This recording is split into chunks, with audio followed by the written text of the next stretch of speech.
سلام احبابي، كعاملين؟ لاباس عليكم؟ نتمنى تكونوا على خير وبخير دائما ان شاء الله. هاد القصه هذه لكل ام واب عنده بناتهم مزوجين ولا مقبلين على الزواج، ترجع لكل ما فيها ان شاء الله يتصنت لها ويستفد موراها بزاف. نبداو في القصه على بركه الله. انا احسان، الاسره ديالنا كتكون من الاب والام، حنا ثلاثه ديال الخوت بنات وجوج د الولاد. جوج د الولاد مزوجين، واختي وحده خدامه الخدمه ديالها مزيانه، اختي وحده تزوجت وانا بقيت في الدار ديالنا. هاد القصه اللي غنعاود لكم كتخص اختي كيفاش كان هاد اللي مزوجه، كيفاش كانت قبل الزواج وكيفاش ولات مور الزواج كانت اختي تقلبت بزاف، ما بقاتي ديك الانسانه اللي كنعرفوها في الدار، ولات شويه لسانها طويل، ولات ما كتحترمناش كيما كانت قبل ما تزوج، ولات كتدابو حاجه هي للدار غضبانه. صافي من بعد اختي بقات غادا هكاك، واخا كتغضب وكترجع للدار ترجع بوحدها بلا ما كيرجعها ما والو، كتجي تخضب ترجع يقول لها اي حاجه. ولدت مع راجلها، البنت الاولى الولد الثاني، وتبارك الله جوج بنات اخرين، يعني ولا عندها تبارك الله 4 ديال الوليدات مع داك الراجل، ومازال ديما غضبانه جايه. من كيقول لها الاب ديالي علاش غضبانه، كتقول له مثلا، كيقول لها قول لي دابا غير الحاجه اللي خلاتك تغضبي منه. قول له مثلا هو يا طيبت له شي حاجه ما بغاش ياكلها وقال لها ما بغيتهاش، طيبي لي شي حاجه هكا خفيفه، كتقلق وكتم جايه غضبانه.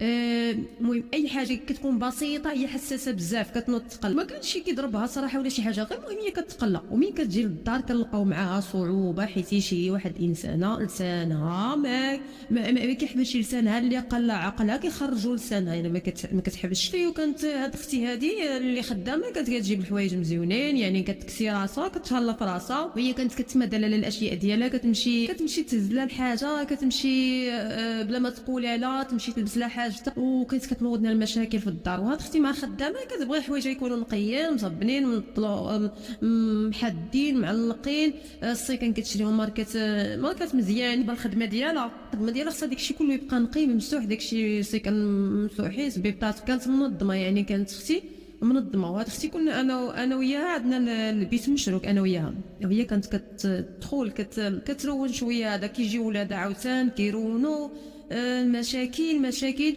ولكن هي الام ديالي كانت كتصبر معاها، والاب ديالي كانت كتطلع بالدم بزاف. كما كيقول لها بنتي الحياه الزوجيه راه ضروري خصها الصبر، راه ماشي اي هضره يقول لك عاد تقلقي، حيت شوف لما كاينش الصبر، يعني بالنسبه للراجل ولا المراه راه الزوج ما غاديش يكمل، مستحيل يكمل، حيت هذه عيشه ديال الدوام ديال السنين. يعني الراجل راه كيجي مقلق بعد المرات من الخدمه عليه الضغط، راه ما غاديش يجي يضحك لك ويحل الباب وضحك، راه يقدر يجي هذيك الطاقه اللي عنده، الاعصاب اللي في الخدمه وصابر هذاك راه يجي للدار ديالو باش ياخذ الحريه ديالو، باش يتصرف كما بغى. الا كان مقلق ما فيها باس، نتيا تبدلي السحاب الاخرى.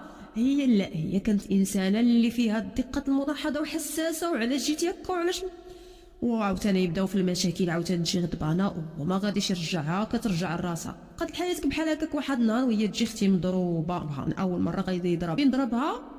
الاب ديالي قال هنا حبس، حتى الضرب ما نتقبلوش يضربها، يعني صافي قال لها شوف جلسي ما ترجعيش عنده حتى نديرو. المهم هضر معاها من الاب ديالي ما خلالوش، تعصب قال له ما تضربهاش. بنتي الا كنتي عاد ضربها رجعها لي، انا ما ربيتهاش باش تضربها وضربت عليها تماره، ما عجباتكش رجعها لي، ولكن حتى تمد يدك ودير فيها هذه الحاله. قالت وشنو دارت هي؟ شوف قال لها الاب ديالي شوفي ما ترجعيش عنده، بقاي في الدار هنا تناخذ لك حقك، خذ لك حقك عاد سيري، باش مره اخرى عاود تيدير نفس المنظر. اذا رجعتي عنده يعني راه غادي مره اخرى غادي يضربك، يقول هذه راه ما عندها لا تالي لا والو. شنو دارت هي؟ دوزت النهار الاول، النهار الثاني، النهار الثالث، خلت الاب ديالي يخرج شويه تمشي لعنده، كانت خلت ولادها في الدار. المهم هزت حوايجها وزادت مشات عنده، تما جا الاب ديالي ما لقاهاش، طلع له الدم بزاف، طلع له الدم وسخط ما عجبه. قال شحال انا صابر الله، غادا جايه عندي كل مره غضبانه ودابا تضربها، يعني انا ما توليش ترجع عندي، تجي عندي ضيفه مرحبا بها، تجي غضبانه ما تجيش عندي للدار، انا ما تجيش عندي للدار، اذا جات غضبانه تبقى في الدار ديالها تحمل مسؤوليتها ودير عقلها. هادشي هذا بزاف كثرت علينا. الام ديالي بقى فيها الحال بزاف، علاش بنتها ما تبقاش تجي، يعني واخا تغضب وداكشي، حيت طبعا الام مسكينه ديما كتكون حنينه، ولما كيكون حنين على وليداتها عيت ما ترغب في الاب ديالي. لا ما جاتي عندنا عاد من عاد جي خليها، لا حكم عليها با، قال لها شوف لا كنتي غادي تجيبيها لا بغيتيها فيما تغضب تجي عندك، ما تجيش عندك هي، انت من تغضبي عندها انت شوفي فين تمشي انت وياها. كان با سخط نهائيا عليها، هاتي شكترت كانت بزاف، ما بغاتي تشبر الدار ديالها. وبا كان النيه ديالو صراحه حسنه، كان كيقول انا اللي درت لك بحال هكا، راه غادي دير عقلها وغادي تجبر في دارها وتعرف تصرف كيفاش مع راجلها، يعني تعرف تصرف مع راجلها حيت ما عندها فين تمشي. ولكن اختي لا، ما كانت حبست هنا، اختي كانت عاوتاني بالولا بلانات اخرين. عاوتاني كنا بقينا كتصلت بها ماما داكشي، قالتها عاوتاني غضبت مشات عند خاي، عاوتاني هاد خاي هذا ما بقات تتفاهم هي وياه، ولادها داتو معاه كيدابزو مع ولادو المشاكل صافي، وخاي دار فيها واحد النهار عاوتاني غضبت. شنو دارت؟ مشات عند خاي الثاني كان كيحشم منه ويقدرش يهضر معاه، بقات كتبزل مع المراه ديالو. هاد المراه ديالو كانت واحد الانسانه طانكي وما عندهاش مع خطيبتي وما عندهاش معاه حتى معنا، كانت انسانه اللي عندها الحدود، يعني العراضه هكايا بالسويعه ديالها، ما كاينش ديك دابا ساعه اجي سير عندي نجي عندك.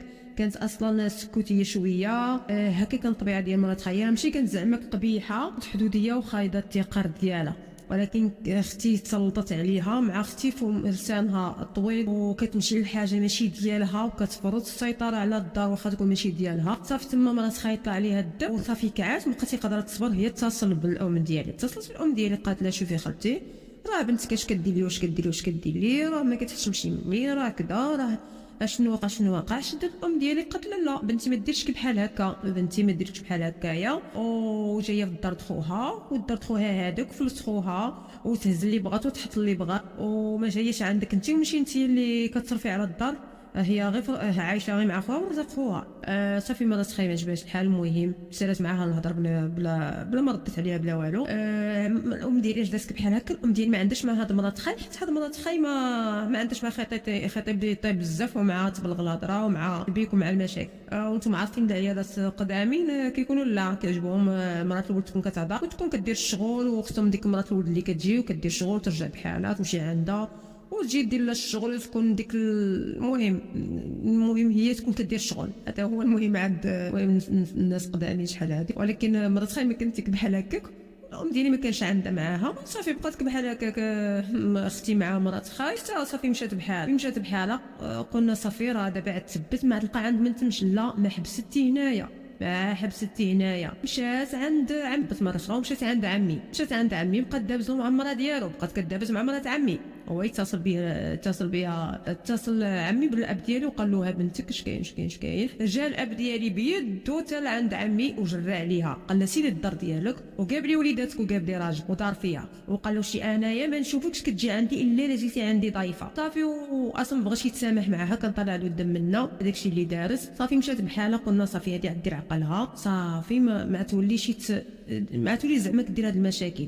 اختي كانت قطعت علينا الهضره كاملنا، وحتى حنايا بقوه المشاكل ديالنا ما كناش كنهضروا معاها. الله يا ربي تسمح لنا. الا الام ديالي كانت مره كتهضر معاها، من بعد الام ديالي تخسر لها التليفون ما بقاش اتصال. بقينا على هذا الحال هذا شي مده ديال 9 شهور وحنايا بحال هكايا ما عندنا خبر عن. قلنا صافي هذه دار زعما دارت عقلها وثبتت في الدار ديالها وما بقى لا مشاكل لا والو. الحمد لله كانت هذه خطه كيقول با، كانت خطه زعما مزيانه اللي غادي تبتها في دارها. صافي قلنا صافي نتسامحوا معاها، نجمعوا نمشيو عندها وزعما كلشي ولا شي كادو ونفرحوها ونتسامحوا معها وترجع المياه المجاري ديالها. صافي تجمعنا ومشينا عندها وشرينا كادو زوين، تفارضنا مع بعضياتنا شرينا واحد الكادو اللي زوين ديال الذهب. وصافي ومشينا عندها وشرينا تقدينا الوليدات شي حاجه هكايا الواحد. مشينا دقينا عليها وما تصوروش ما تحطش في بالكم شنو غيكون واقع من يحل راجلها. ايوا خوتي هو يحل علينا راجلها الباب العاصفه ويقولنا بنتكم ما عنديش، بنتكم هذه راه طلقتها شي 4 شهور، هذه باش طلقتها 4 شهور باش طلقتها يعني ماشي معايا. مشات بحالها وخلات لي ولادها ومشات بحالها. الاب ديالي تما طاح في شلول الركابي، والاب ديالي فيه السكر والطونس. الاب ديالي تما سخفنا صافي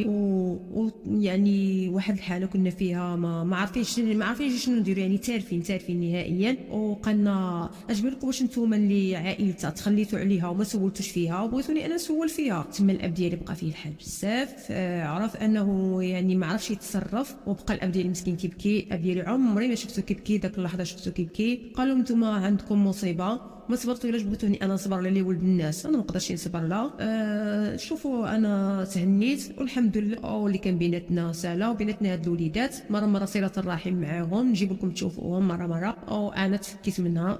بنتكم فما يعني فما قبيح. صافي انا عييت. ما نتوما اللي والديها وعييتوا شنو بغيتوا انا ما نكونش عييت. صافي كل واحد شاد طريقو، بدينا في القلب على هذا قلب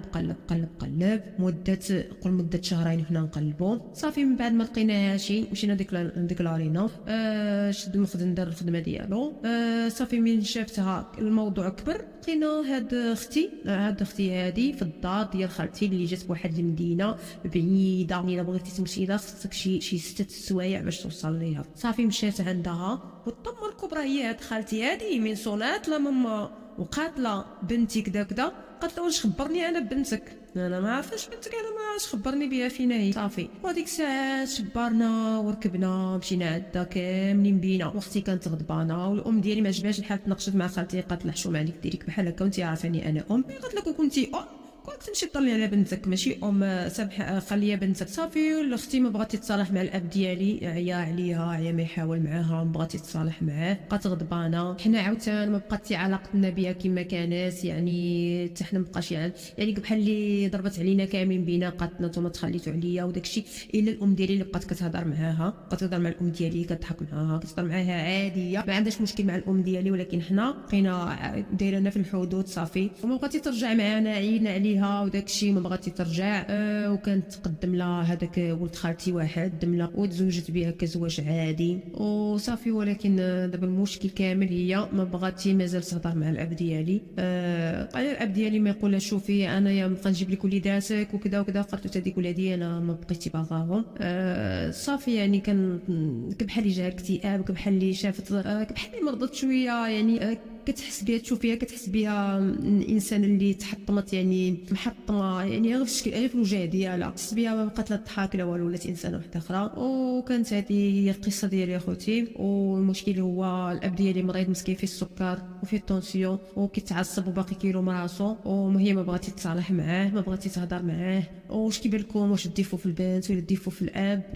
بالنسبه لي انا شخصيا ديفو فيهم جوج بهم، ولكن دائما الوالدين خصهم يكونوا كيحتضنوا الاولاد ديالهم، حيت لما قبلتش الاب والام على ولادهم كما كانوا ما يقبل عليهم حتى شي واحد ما يقبل عليهم. يعني ديك الانسانه كون كانت كتجي عند الوالديه واخا كانت كتغضب راه كانت كتجي مسكينه غير تفرغ، على من الاقل كانت كترجع بواحد الطاقه وحده اخرى، كانت كترجع وهي مفرغه ديك الهموم ديالها وبطاقه جديده باش تقدر تحمل وتقدر بزاف الاشياء. واي صراحه اي ابو ام خصو يتحمل وليداتو، حيت راه في السن مثلا العشرينات، اذا كانت هي في العشرينات الثلاثينات حتى 30 يعني راه كيكون باقي العقل، ما كيكون باقي البنت ما شربش عقلها بزاف حتى ديك الدرجه ديال النضج ديال 40 عام 50 عام. كتكون المراه يعني وزن العقل ديالها مزيان، ما كيكونش فيها التهور. بحال ديك السن كتكون باقا فيها التهور. نحاولوا نصبروا مع وليداتنا وندعيو معاهم، ديما ندعيو معاهم، ولا ما قبلناش عليهم ما يقبل عليهم حتى شي واحد. وهذه كانت هي القصه ديالنا. نتمنى خوتي تعجبكم القصه، تنساو شي واحد جيم واحد